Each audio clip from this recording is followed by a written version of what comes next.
selanjutnya saya akan menjelaskan terkait unsur-unsur kelembagaan koperasi. Ada apa aja sih dalam unsur-unsur kelembagaan koperasi? Nah, unsur di dalam koperasi meliputi rapat anggota, pengurus, pengawas, dan pengelola. Yang pertama adalah rapat anggota. Apa sih rapat anggota itu?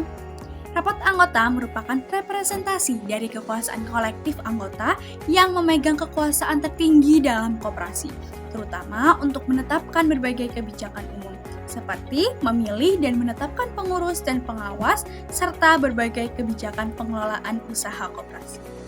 Nah, yang kedua adalah pengurus. Pengurus merupakan pemegang mandat rapat anggota guna melaksanakan berbagai kebijakan umum serta mengelola organisasi dan usaha koperasi sesuai dengan rapat anggota. Nah, yang ketiga adalah pengawas. Pengawas merupakan perwakilan anggota untuk melakukan evaluasi dan pengawasan terhadap pelaksanaan hasil rapat anggota yang dijalankan baik oleh pengurus maupun pengelola. Nah, selain pengurus dan pengawas, dalam kelembagaan koperasi juga dapat dibentuk pengelola yang bertugas mengelola usaha koperasi sesuai dengan kuasa dan wewenang yang ditetapkan oleh pengurus. Dalam operasionalnya, pengelola dapat dijadikan sebagai struktur baru dalam bentuk yang lebih operasional yang dipimpin oleh seorang manajer. Nah, dengan ketiga unsur yang dimiliki koperasi, maka berbagai mekanisme pengambilan keputusan dan pembagian tugas akan dapat dilaksanakan secara baik, sehingga dapat memenuhi kaidah bisnis dalam kelembagaan koperasi. Masing-masing akan memiliki kejelasan terhadap hak dan kewajibannya di dalam koperasi. Baik, yang berikutnya saya akan membahas terkait koperasi sebagai sistem ekonomi.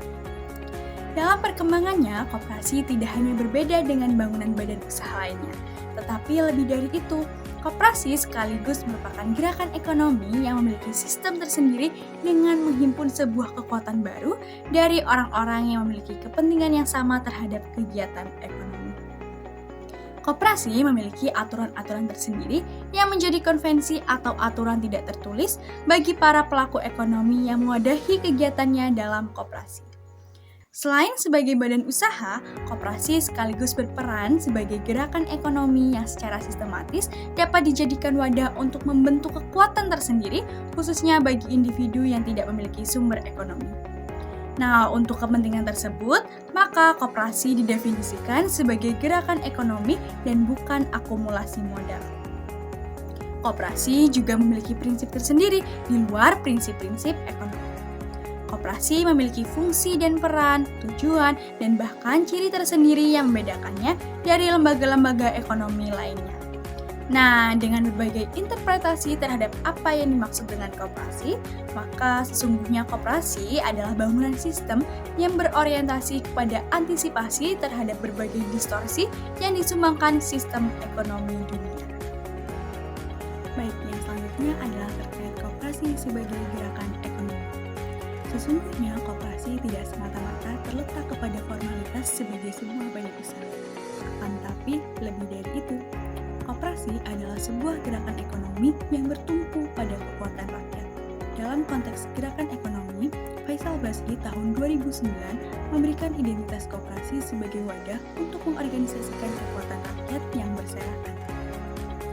Koperasi bukan sekedar sosok bangunan usaha, melainkan suatu gerakan untuk menghimpun kekuatan rakyat, terutama di pedesaan, untuk menghadapi kekuatan kapitalis yang menindas.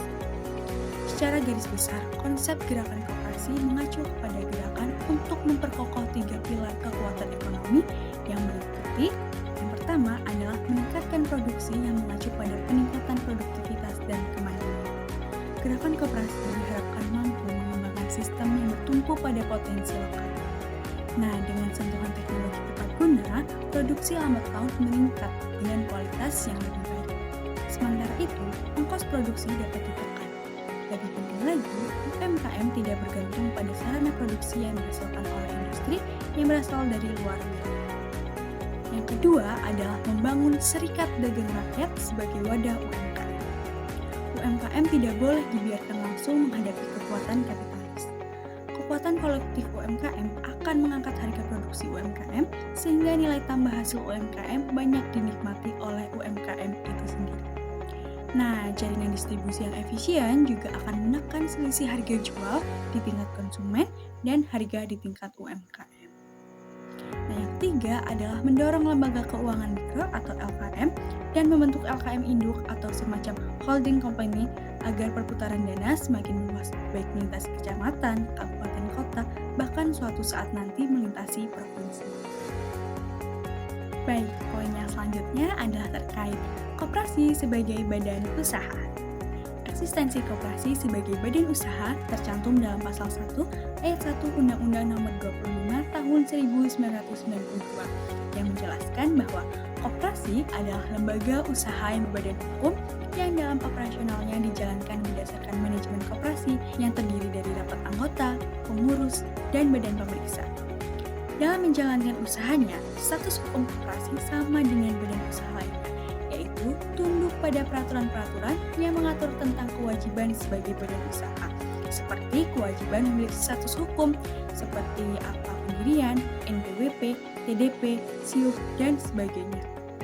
Selain itu, koperasi sebagai badan usaha haruslah dicirikan oleh beberapa karakteristik yang diantaranya yang pertama adalah badan usaha yang didirikan dimiliki oleh anggota yang bergabung atas dasar adanya suatu kepentingan ekonomi yang sama.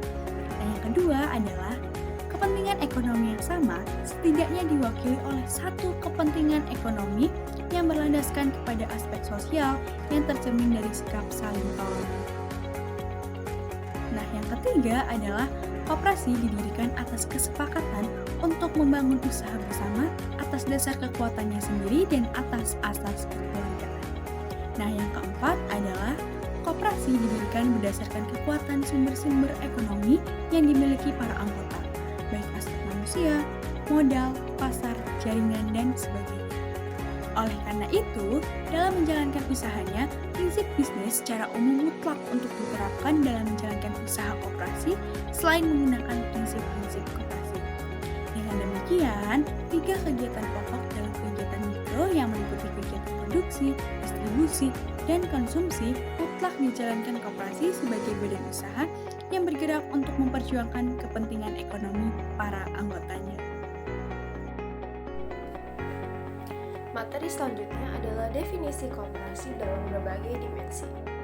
Menurut Muhammad Hatta, koperasi sebagai usaha bersama untuk memperbaiki nasib penghidupan ekonomi berdasarkan tolong-menolong. Lalu ada menurut Hans Mungner, koperasi sebagai organisasi tolong-menolong yang menjalankan urus niaga secara kolektif berdasarkan konsep tolong-menolong. Lalu ada juga menurut Jochen Ropke, koperasi sebagai organisasi bisnis yang pemilik atau anggotanya adalah juga pelanggan utama di perusahaan tersebut. Sementara menurut organisasi ICA, koperasi adalah asosiasi yang bersifat otonom dari individu-individu yang tergabung secara sukarela untuk memenuhi kebutuhan dan aspirasi ekonomi, sosial, dan budaya mereka yang melalui perusahaannya dimiliki dan diawasi secara demokratis. Ada menurut UU RI nomor 25 tahun 1992, koperasi sebagai badan usaha yang beranggotakan individu-individu atau badan koperasi yang meneruskan kegiatannya berdasarkan prinsip-prinsip koperasi sekaligus sebagai gerakan ekonomi rakyat yang berdasarkan atas asas keluargaan. Ada prinsip-prinsip koperasi Indonesia menurut Undang-Undang nomor 25 tahun 1992. Koperasi memiliki 7 prinsip yaitu keanggotaan yang bersifat sukarela dan terbuka. Kedua, pengelolaan secara demokratis. Ketiga, pembagian SHU atau sisa hasil usaha yang adil. 4, pemberian balas jasa yang terbatas terhadap modal. 5, kemandirian. 6, pendidikan perkoperasian. Dan terakhir, 7, kerjasama antar koperasi. Selanjutnya ada materi asas dan landasan koperasi. Khusus di Indonesia, landasan, asas, dan tujuan koperasi diatur dalam konstitusi negara melalui Undang-Undang Nomor 25 Tahun 1992. Landasan koperasi Indonesia adalah Pancasila yang berasaskan kekeluargaan dan gotong royong yang menunjukkan ciri khas bangsa Indonesia. Fungsi dan peran koperasi. Fungsi koperasi sebagai lembaga yang menyatukan kepentingan-kepentingan ekonomi dibutuhkan karena peran tersebut dibutuhkan untuk mengatur penggunaan sumber-sumber ekonomi secara efektif, serta memobilitasi potensi ekonomi lokal sebagai sebuah kekuatan kooperatif. Lalu, peran koperasi. Peran koperasi adalah yang pertama, membangun dan mengembangkan potensi serta kemampuan anggota. Yang kedua, berperan aktif meningkatkan kualitas kehidupan anggota. Yang ketiga, memperkokoh perekonomian rakyat. Yang keempat, mewujudkan dan mengembangkan perekonomian nasional. Ini adalah tujuan koperasi. Tujuan didirikannya koperasi adalah sebagai upaya untuk meningkatkan kesejahteraan anggota, khususnya dan masyarakat luas. Pada umumnya, kesejahteraan yang dimaksud bukan semata-mata ditujukan kepada kepentingan ekonomi yang bermotif pencarian keuntungan. Kesejahteraan juga ditujukan bagi komunitas masyarakat yang memiliki kemandirian, kreativitas, sesuai dengan potensi yang dimiliki dengan berlandaskan kepada demokrasi dan keadilan dan kesetaraan yang lazim. Diterjemahkan sebagai masyarakat madani atau civil society. Lalu, berdasarkan pada pasal 3 UU nomor 25 tahun 1992, tujuan koperasi secara garis besar meliputi yang pertama, memajukan kesejahteraan anggota dan masyarakat. Yang kedua, membangun tatanan ekonomi. Yang ketiga, terwujudnya masyarakat adil dan makmur merupakan perekat kepentingan ekonomi masyarakat dengan menjadikan koperasi sebagai wadah untuk mengakumulasikan individu sebagai sebuah kekuatan guna menghadapi kekuatan. Penggolongan koperasi. Koperasi dapat digolongkan ke dalam dua kelompok, yaitu berdasarkan fungsi dan berdasarkan tingkat dan luas wilayah kerja. Berdasarkan fungsinya, koperasi dapat digolongkan ke dalam 3 bagian, yaitu 1. Koperasi konsumsi, 2. Koperasi jasa, 3. Koperasi produksi. Penggolongan koperasi. Berdasarkan Undang-Undang Nomor 25 Tahun 1992, penggolongan koperasi dosakan pada jumlah anggota yang dapat dibagi menjadi koperasi primer dan sekunder. Berikut perbedaan di antara keduanya. Koperasi primer ialah koperasi yang minimal memiliki anggota sebanyak 20 orang. 2. Koperasi sekunder adalah koperasi yang terdiri dari gabungan badan-badan koperasi serta memiliki cakupan wilayah kerja yang lebih luas dibandingkan dengan koperasi primer. Penggolongan koperasi. Penggolongan koperasi berdasarkan jenis usaha dapat dibagi menjadi koperasi konsumsi, koperasi kredit, dan koperasi produksi. Perbedaan di antara ketiganya adalah sebagai berikut. 1. Koperasi konsumsi adalah koperasi yang mengelola usaha penjualan barang-barang konsumsi. Kedua, koperasi kredit adalah koperasi yang mengelola usaha simpan pinjam atau perkreditan. 3. Koperasi produksi adalah koperasi yang mengelola usaha produksi barang tertentu. Penggolongan koperasi. Penggolongan koperasi berdasarkan fungsionalitas dapat dibagi menjadi 1. Koperasi pegawai negeri, 2. Koperasi karyawan, 3. Koperasi siswa, 4. Koperasi mahasiswa, 5. Koperasi pasar, 6. Koperasi angkatan darat, 7. Koperasi pondok pesantren, dan 8. Koperasi pramuka. Selanjutnya yaitu ciri-ciri koperasi. Yang pertama, para pelaku dalam koperasi umumnya adalah individu atau kelompok usaha yang memiliki kepentingan ekonomi yang sama dan bergerak pada kegiatan ekonomi yang sama. Yang kedua, motif kerjasama yang terdapat di dalam koperasi adalah tolong-menolong guna meminimalkan kelemahan yang terdapat di antara anggota, terutama pada bidang produksi, modal, dan pasar. Ketiga, tujuan utama usaha koperasi adalah memajukan seluruh perekonomian anggotanya, bukan kesejahteraan pemilik modal atau investor, sebagaimana bentuk badan usaha lainnya seperti PT, CV, firma, dan sebagainya. Selanjutnya yaitu aliran-aliran koperasi. Yang pertama ada aliran yardstick, yang kedua aliran sosialis, yang ketiga aliran persemakmuran. Undang-Undang Koperasi Nomor 17 Tahun 2012 dibatalkan oleh MK. Undang-Undang Koperasi Nomor 17 Tahun 2012 mendapat kritik dari banyak penggiat koperasi, baik pelaku maupun akademis, termasuk dalam hal ini dari penulis. Beberapa kritik terhadap Undang-Undang Koperasi Nomor 17 Tahun 2012 adalah yang pertama yaitu membuka peluang bagi non-anggota untuk mengurus koperasi tanpa ada pembatasan jumlah dan perannya. Padahal koperasi sejatinya dari anggota untuk anggota.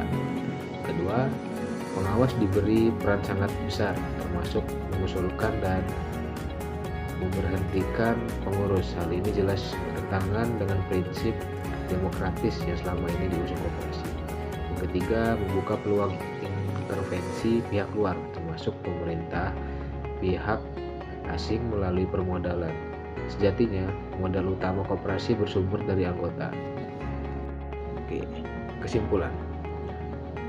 Kesimpulan yang bisa diambil dari PPT di atas yaitu kelembagaan koperasi diawali dengan memerankan berbagai kegiatan ekonomi melalui keunggulan komparatif, terutama dengan mengombinasikan prinsip-prinsip koperasi dan prinsip-prinsip ekonomi menjadi sebuah kekuatan ekonomi baru.